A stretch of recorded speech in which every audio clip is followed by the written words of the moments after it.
내가 너에게 하늘의 하나님, 땅의 하나님이신 여호와를 가리켜 맹세하게 하노니 너는 내가 거주하는 이 지방 가나안 족속의 딸 중에서 내 아들을 위하여 아내를 택하지 말고 내 고향 내 족속에게로 가서 내 아들 이삭을 위하여 아내를 택하라.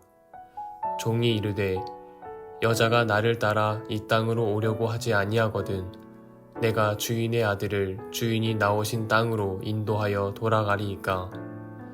아브라함이 그에게 이르되 내 아들을 그리로 데리고 돌아가지 아니하도록 하라.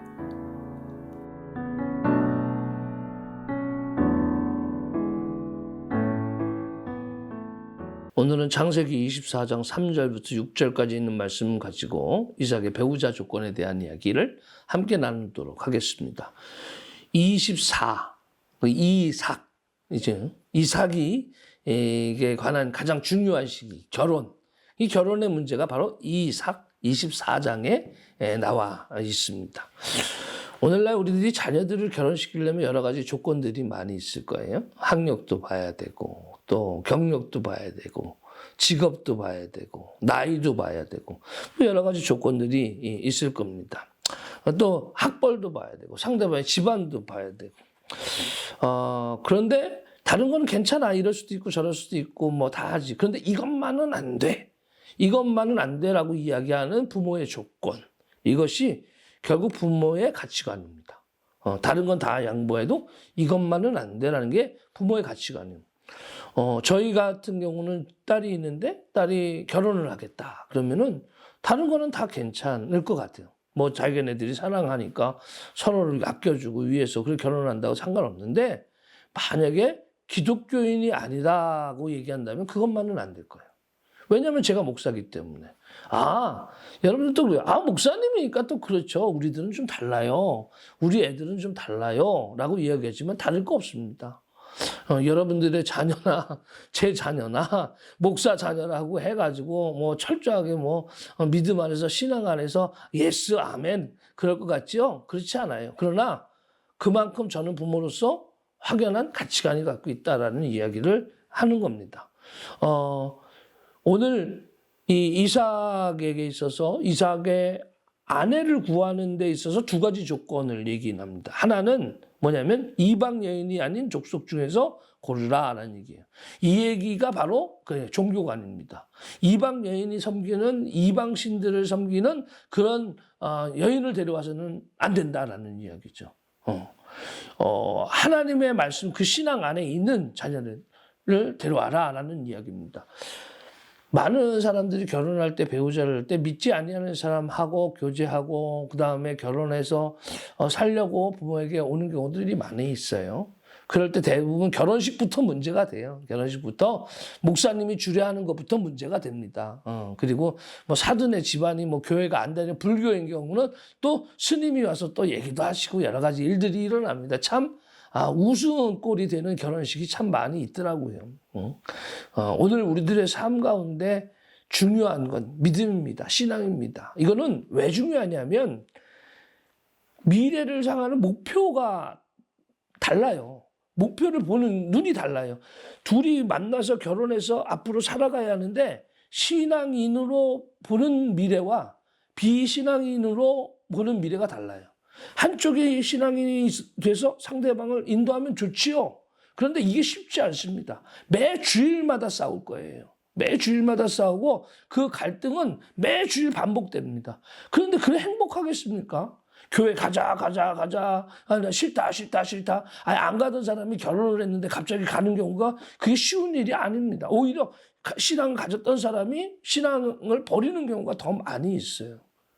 애당초 만남과 교제의 조건은 목표가 같아야 된다. 인생의 목표가 같아야 된다. 나누고 베풀고 섬기는 것이 괜찮고 그렇게 살고자 하는 사람들이 모이는 것, 그것이 신앙인이에요. 근데 비신앙인은 나누고 베푸고 섬기는 것에 대해 이해를 못해요. 왜 나눠? 왜 섬겨? 왜 용서를 해? 이게 안 되거든요. 근데 이 안 되는 사람과 같이 살라고 하는 게 부모로서 자녀들에게 배우자 얘기해 주는데 야 너네들이 좋으니까 좋은 건 한때라는 건 너무나 잘 알고 있잖아요. 같이 살아가야 한다는 얘기예요.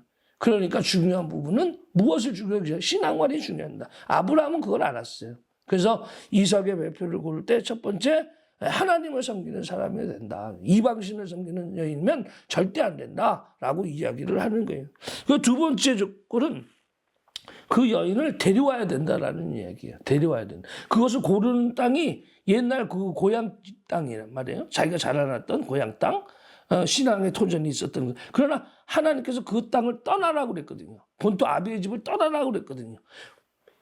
자기 아들의 아내를 고르는 건 본토에서 고르긴 하되, 예? 그 가정이 그 아내로 인해서 다시 그곳으로 들어가면 안 된다는, 다시 그들은 하나님이 약속하신 축복의 땅을 지키는 것이 중요하다라는 게요.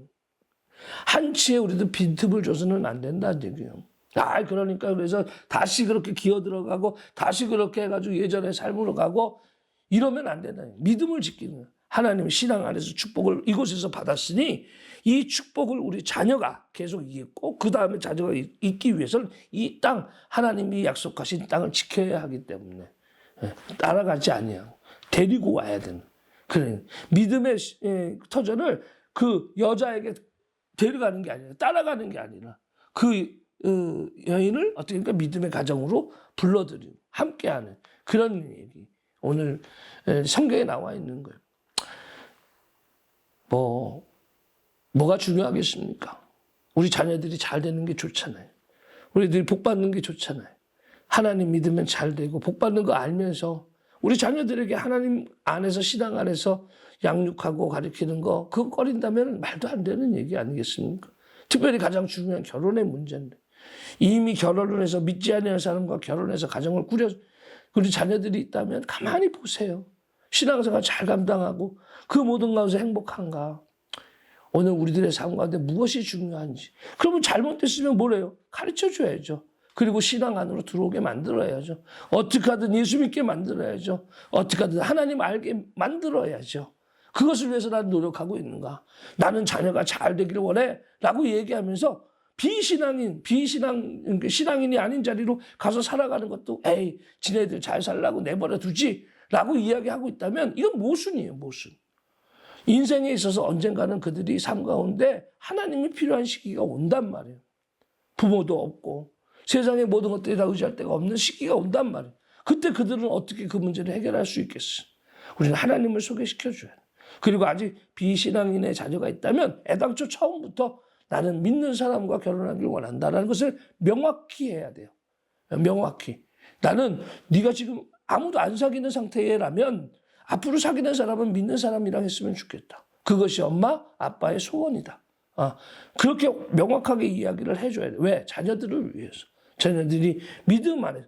믿는 사람들이라고 다 뭐 좋은 건 아닙니다. 그러나 믿음을 가지고 있는 사람들은 컨트롤할 수가 있어요. 어떻게 컨트롤? 하나님 안에서. 영역 안에서 스스로도 컨트롤하고 주변의 환경도 컨트롤할 수 있습니다.